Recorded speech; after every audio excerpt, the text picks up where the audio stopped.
back to the studio. Casey Ashmore here. We're talking about inventory and appraisement as it relates to original divorces, Texas family law. And one of the things that always comes up in a family law case is, what is separate property? Do you own any? Well, if you do, one thing you have to know is that you have to specifically ask that it be confirmed as your separate property. And real life example of why that's so critical: about 6 or 7 years ago, set for jury trial in a county out in the heading western part of the state. And my client had no separate property estate, right? They'd been married for a number of years. They had some property they accumulated together. There was some contribution by her to his separate property estate, but this spouse, this husband, had a significant separate property estate. Had a couple collector's cars, had a home that he owned before the marriage, paid off home, paid off, completely separate property, paid off home, 2 classic cars. And my opponent had not specifically asked for the confirmation of separate property.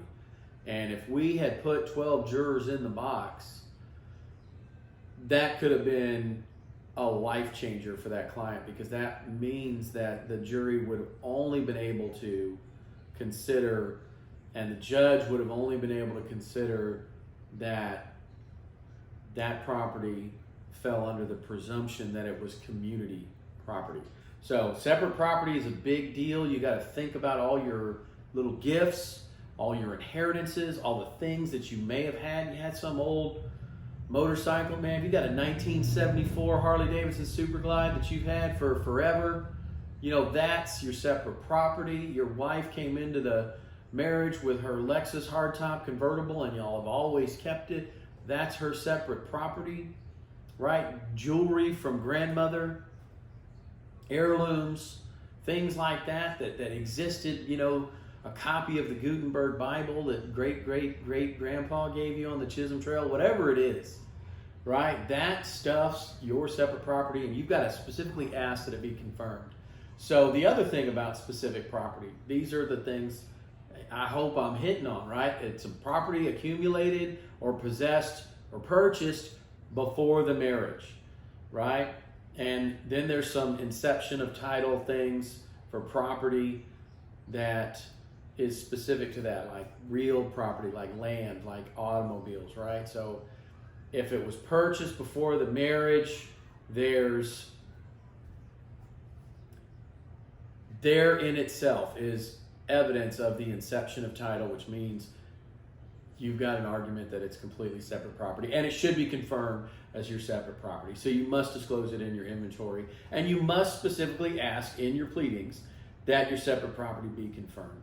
Right? Now, other items that are separate property are things that were gifted to you or inherited to you, right? You received as an inheritance, right? $11,000 from great-grandpa, $20,000 from great-grandma, a farm in Iowa from great-grandma, whatever it may be, right?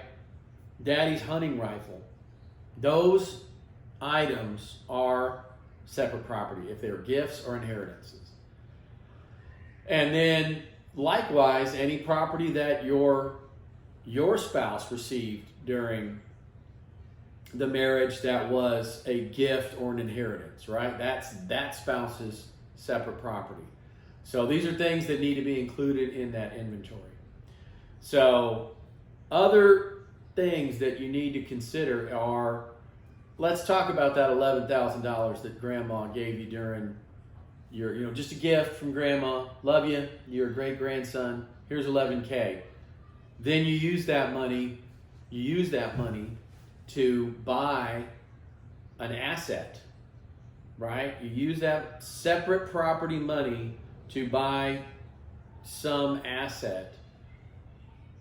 you have an issue where you need to trace that money, right? Because it leads to some either claim that the separate property estate needs to be reimbursed, or let's say it's $111,000 and you decide to buy an investment property with it, right? You're going to buy a fixer-upper out in Van Zandt County, Texas. For $111, you can pay cash for a building and get it fixed up and put a renter in there, and then that whole thing becomes traceable to the separate property asset, and then that asset that can be traced back to the income from the gift or the inheritance, and that needs to be reimbursed. So you need to list that, especially if it was solely purchased or funded with that separate property inheritance from either spouse, right? So these are the things that need to be traced back to their source, and then a claim can be made on them to either reimburse or confirm that investment. Example I was using, rental home, as something that needs to be coming back into the other spouses or whoever spouse made that investment, separate property estate, right?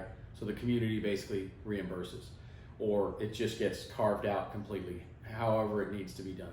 Community property, remember, presumption is, what is a presumption? It's similar to an assumption, right? That everything, think about a pie chart, everything in the pie chart is on its face community assets, and that it's the job of the spouse who is making the separate property claim to slice out those pieces of the pie, to rebut, to challenge that presumption that everything in the pie is community property. You got to carve those slices out, right? You know, is that a quarter of the pie? Is it a third? Is it just a little small slice, right? Is it $11,000 slice, or is it $111,000 slice? So things to keep in mind, they're critical. This only comes up in an original divorce proceeding, and more importantly, if you don't ask for it, you cannot get it, because everything falls under the presumption. So back to that big pie, right? That big pie chart, right? That all is community property unless you ask for specifically and then start going through and proving by tracing, by inception of title evidence, things of that nature. The assets are not community assets. They are, in fact, separate property assets. More to come on inventories and appraisements. I hope you are getting some valuable information out of this. Please like, subscribe, and share. Please leave me questions or comments. Love doing these for you. Want to hear from you. I'll respond to you on any social media video platform you see this message on. Thanks again so much, and we'll see you on the next